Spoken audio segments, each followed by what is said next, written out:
नमस्कार, मैं हूं घनेश चौधरी और आज हम बात करेंगे 23 जुलाई से शुरू होने जा रहे खेलों के महाकुंभ यानी कि ओलंपिक खेलों में भारतीय महिलाओं की भागीदारी के ऊपर।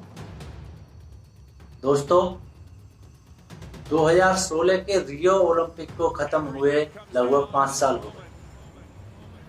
टोक्यो ओलंपिक 2020 में होना तय था, लेकिन कोरोना महामारी के चलते इसको 1 साल आगे बढ़ाया गया और अब 2021 में 23 जुलाई से होने जा रहा है। इस बार भारत अपना सबसे बड़ा दल भेज रहा है। भारतीय दल में कुल 119 खिलाड़ियों के साथ 228 सदस्य होंगे। 119 खिलाड़ियों में से 67 पुरुष खिलाड़ी और 52 महिला खिलाड़ी, टोटल 85 प्रतिस्पर्धाओं में चुनौती पेश करेंगे। 119 खिलाड़ियों में से 52 महिला खिलाड़ी हैं, यानी कि लगभग 45% महिला खिलाड़ी इस बार भारत का प्रतिनिधित्व ओलंपिक खेलों में करेंगे। इस बार भी बेटियों से पूरे कमाल की उम्मीद है। पीवी सिंधु, विनेश फोगाट, चानू, सभी से ही पदक की पूरी उम्मीद है और ये सभी बड़े ही पदक की प्रबल दावेदार हैं।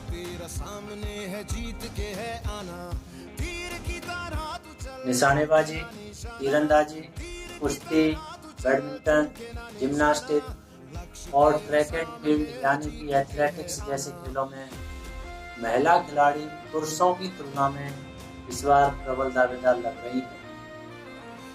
एक ऐसे देश में जहां परंपरागत तौर पर, सांस्कृतिक तौर पर महिलाओं के ऊपर इतनी सारी पाबंदियां रही हों, जहां खेलों के आधारभूत ढांचे का इतना अभाव हो, वहां अगर महिलाएं पुरुषों के साथ साथ खड़ी होती हैं या फिर अगर उनसे आगे निकलने का दम रखती हैं, तो इसका श्रेय पूरी तरह महिलाओं की पिछले कुछ सालों के प्रयासों और उनकी उपलब्धियों को जाता है।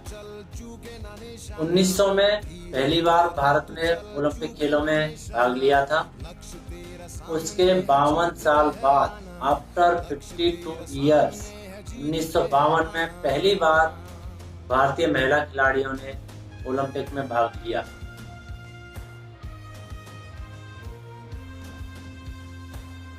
20 साल पहले भारत ने सिडनी ओलंपिक के लिए 72 खिलाड़ियों का दल भेजा था।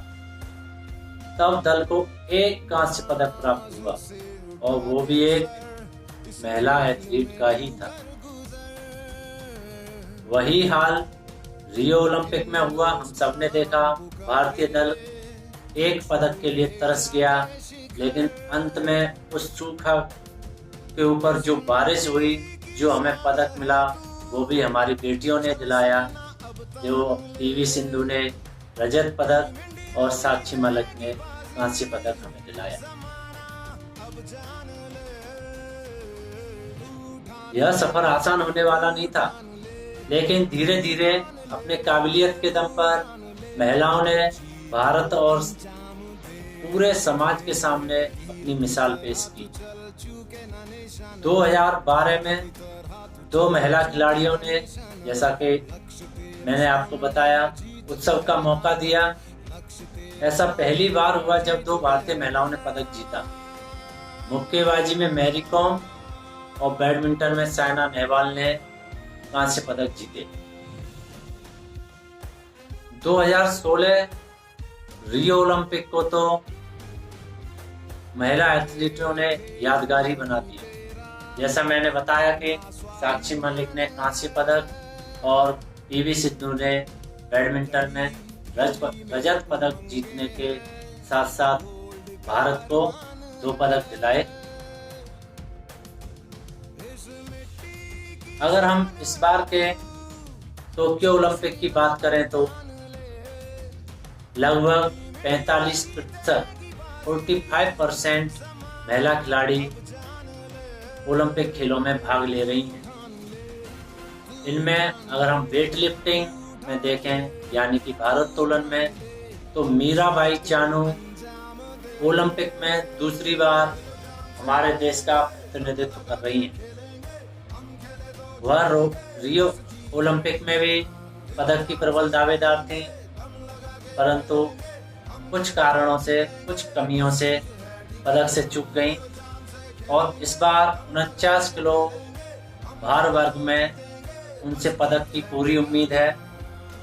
2017 विश्व वेट लिफ्टिंग चैंपियनशिप के 49 केजी वेट कैटेगरी में उन्होंने गोल्ड मेडल जीता था।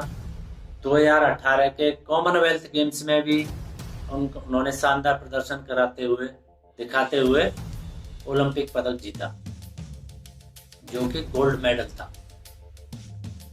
इसके साथ ही तलवारबाजी की बात करें यानी कि फेंसिंग, भारत ने फेंसिंग में पुरुष या महिला दोनों वर्गों में से पहली बार ओलंपिक खेलों में इस बार क्वालिफाई किया है और ये क्वालिफाई का अवसर हमें दिलाया है भवानी देवी, जो कि पहली बार ओलंपिक खेलों में भारत का प्रतिनिधित्व फेंसिंग यानी कि तलवारबाजी में करेंगी।